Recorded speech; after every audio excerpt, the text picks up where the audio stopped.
Hello बच्चों, कैसे हैं आप? आप सभी स्वस्थ रहें, सुरक्षित रहें, यही मेरी ईश्वर से प्रार्थना है। पिछले वीडियो में हमने अभिव्यक्ति का पाठ 1 पढ़ा और व्याकरण का पाठ 1 पढ़ा। आज हम व्याकरण अभिव्यक्ति के बाद फिर से अभिव्यक्ति का पाठ 2 पढ़ने जा रहे हैं। पाठ 2 का नाम है लाला पटेल की लाइब्रेरी। लाइब्रेरी सुनकर हंसी आई होगी। लाइब्रेरी शब्द गलत है, लेकिन यहाँ पर लाइब्रेरी शब्द को क्यों प्रयोग में लाया गया है, इस कहानी के माध्यम से हम समझेंगे कि ये गलत शब्द क्यों लिखा गया है। ये कहानी, हम इस कहानी के बारे में थोड़ी सी बात करते हैं। इस कहानी के 2 मुख्य पात्र हैं। पहले हैं लाला पटेल, जिनका नाम हमारे पाठ में ही लिखा हुआ है, और दूसरे हैं केशव भाई। पहले हम लाला पटेल के बारे में बात करेंगे, फिर केशव भाई के बारे में बात करेंगे। लाला पटेल गुजरात के एक छोटे से गांव के बहुत ही समझदार और बुजुर्ग व्यक्ति हैं। लाला पटेल अनपढ़ हैं और गांव के सभी लोग उनकी बात मानते हैं और उनकी इज्जत करते हैं। इधर केशव भाई किताब बाबू के नाम से जाने जाते हैं। गांव में एक पुस्तकालय जब खोला जाता है तो इन्हें अंग्रेज अफसर द्वारा यहाँ पर लाइब्रेरियन के रूप में भेजा जाता है।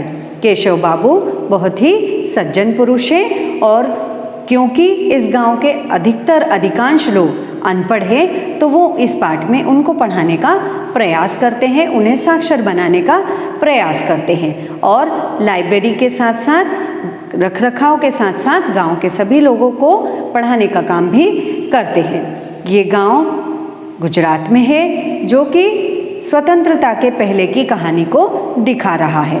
इस कहानी के माध्यम से हम क्या सीखते हैं, ये आप छोटा सा पहले वीडियो देखिए, उसके बाद हम इस कहानी का सारांश करेंगे।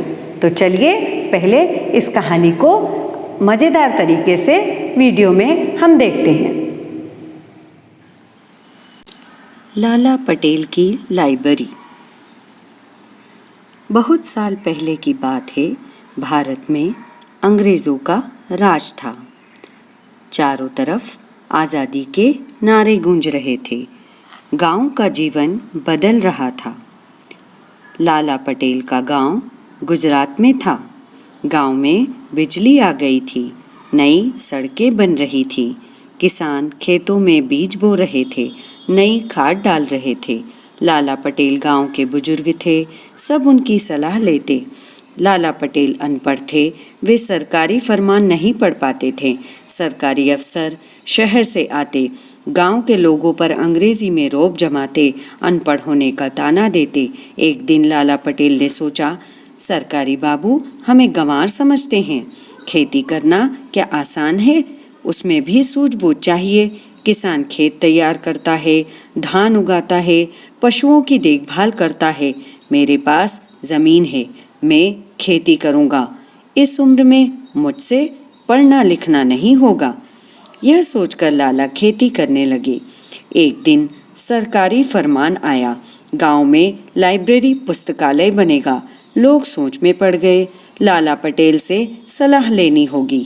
सभा बुलाई गई। लाला पटेल सभा में आए। चौपाल पर चर्चा शुरू हुई। मुखिया ने लोगों को लाइब्रेरी के बारे में बताया। लाइब्रेरी यानी ग्रंथालय, जिसमें किताब रखी जाएंगी, अखबार रखे जाएंगे, लोग यहाँ आकर पढ़ सकते हैं। गांव के लोग लाइब्रेरी बनवाना चाहते थे। लाला पटेल ने सभी लोगों की बात सुनी। वे साहब से बोले, बाबू साहब, गांव वालों की यही इच्छा है, लाइब्रेरी के लिए मैं भी राजी हूँ। गांव में लाइब्रेरी बनाने की तैयारी शुरू हो गई। गांव के एक मकान में लाइब्रेरी बनी। ग्रंथालय के अफसर को ग्रंथपाल कहते हैं, लेकिन लोगों के लिए ये नाम कठिन थे। उन्होंने अपने ही नाम इजाद कर लिए। लाइब्रेरी के लिए लाइब्रेरी और ग्रंथपाल के लिए किताब बाबू। गांव की लाइब्रेरी के किताब बाबू शहर से आए थे। उनका नाम था केशव भाई। लाइब्रेरी सबके मिलने की जगह बन गई। केशव भाई लोगों को पढ़ाना लिखाना सिखाने लगे। बड़े बूढ़े इस उम्र में सीखने सिखाने एक दूसरे का खूब मजाक उड़ाते। लाला पटेल भी इस पढ़ने पढ़ाने और सीखने के खेल में शामिल हो गए। पढ़ने वालों की संख्या दिन दूनी रात चौगनी होती चली गई। औरतें भी लाइब्रेरी में आने लगी। केशव भाई का काम बढ़ गया। वे गांव के लोगों को साक्षर बनाना चाहते थे। लाइब्रेरी का यही संदेश था। एक दिन एक बढ़ई लाइब्रेरी में आया। लकड़ी काटने की, बिजली की नई मशीन के बारे में उसने सुना था। केशव भाई ने किताब निकाल कर दी। उसे लकड़ी की अच्छी अच्छी चीज़ें बनाने की जानकारी मिली। उसने तय किया कि वह लाइब्रेरी ज़रूर आएगा। एक दिन केशव भाई का चेहरा मुरझाया हुआ था। उस पर गहरी चिंता स्पष्ट दिखाई दे रही थी। लाला पटेल ने केशव भाई से पूछा, क्या बात है केशव भाई, किस चिंता में हो? केशव भाई ने जवाब दिया, सरकार का हुक्म आया है, मुझे नौकरी से छुट्टी दे दी गई है। लाला को बहुत अचरज हुआ। उन्होंने केशव भाई से इस हुक्म का कारण पूछा। केशव भाई ने बताया, हमारे गांव के कुछ लड़के पकड़े गए हैं। वे आज़ादी की लड़ाई में शामिल हो गए थे। पुलिस कहती है कि लड़कों को मैंने भड़काया है। मैं सरकार के खिलाफ हूँ। लाला जी, मैं अपने गांव लौटना चाहता हूँ। आप लोगों से मैंने बहुत कुछ सीखा। आपने अपनी बंजर जमीन को एक बार फिर हरा भरा बना दिया, धान की पैदावार दुगनी कर दी। गांव में मेरी भी थोड़ी ज़मीन है, मैं भी उसे खेती के लिए तैयार करूंगा, उस पर खेती करूंगा। गांधी जी आज़ादी की लड़ाई लड़ रहे हैं, हम सबको उनका साथ देना है। लाइब्रेरी में जमा लोग परेशान थे। लाला पटेल का चेहरा उदास था। उस सभी ने सोच में डूब गए थे। अब क्या होगा? अचानक लाला पटेल का चेहरा खिल उठा। वे अपनी ही धुन में बोले, बाबू, यह लाला अभी जिंदा है, मरा नहीं। लाइब्रेरी मैं चलाऊंगा। वहाँ जमा लोग सभी लोगों के मुंह से निकला, हाँ केशव भाई, लाला पटेल लाइब्रेरी के किताब बाबू होंगे। लाला जोश में आ गए और बोले, आप चिंता न करें केशव भाई, लाइब्रेरी, चरखा और खेत, ये तो हमारे गांव के मंदिर, मस्जिद और गिरजाघर होंगे। बापू का सपना हम साकार करेंगे। यह सुनकर लोगों की आंखों में चमक आ गई। लोगों में नया आत्मविश्वास था, उनमें नई ताकत थी। लाला पटेल और लाइब्रेरी का साथ था। इस तरह लाला पटेल लाइब्रेरी के किताब बाबू बन गए। वे किसान थे, अनपढ़ थे। लाइब्रेरी में उन्होंने पढ़ना लिखना सीखा, लाइब्रेरी चलाने का तरीका सीखा। लोगों ने लाइब्रेरी का नाम लाला पटेल की लाइब्रेरी रख दिया। आज़ादी की लड़ाई में गांव वालों ने भी हिस्सा लिया। अहिंसा को अपना शस्त्र बनाकर लाला पटेल लाइब्रेरी चलाते रहे। लाला पटेल की लाइब्रेरी की महिमा लोग आज भी याद करते हैं। तो बच्चों, मज़ेदार वीडियो के बाद मुझे उम्मीद है आपको पाठ अच्छे से समझ में आया है। ये कहानी आपको कैसी लगी? मुझे उम्मीद है बहुत अच्छी लगी होगी।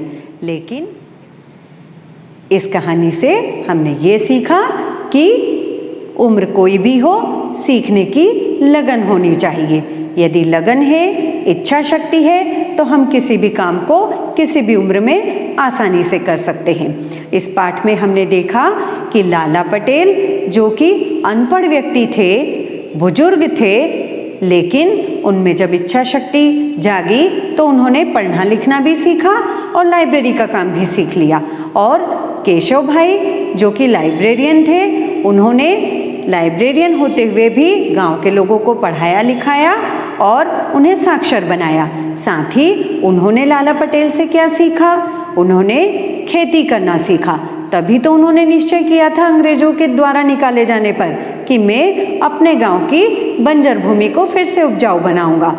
तो इस कहानी से हमने ये शिक्षा मिलती है कि उम्र कोई भी हो, सीखने की शक्ति चाहिए। लाला पटेल ने क्या सीखा?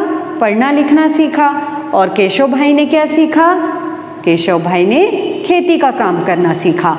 कब, कैसे और कितनी मात्रा में खेती बाड़ी में पानी डालना है, बीज डालना है और उनका रखरखाव कैसे करना है, पशुओं का ध्यान कैसे रखना है, उनकी देखभाल कैसे करना है, ये सारी बातें केशव भाई ने लाला पटेल से सीखी।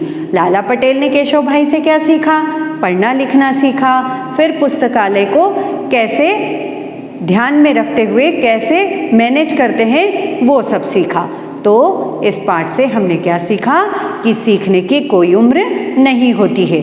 किसी भी उम्र में कोई भी कार्य आसानी से सीखा जा सकता है, पर शर्त यह है कि उसके लिए इच्छा शक्ति होनी चाहिए, सीखने की लगन होनी चाहिए। तो अगले पाठ में, अगले वीडियो में अगले पाठ के साथ मिलेंगे। तब तक के लिए सुरक्षित रहिए और घर पर रहिए। Have a nice day.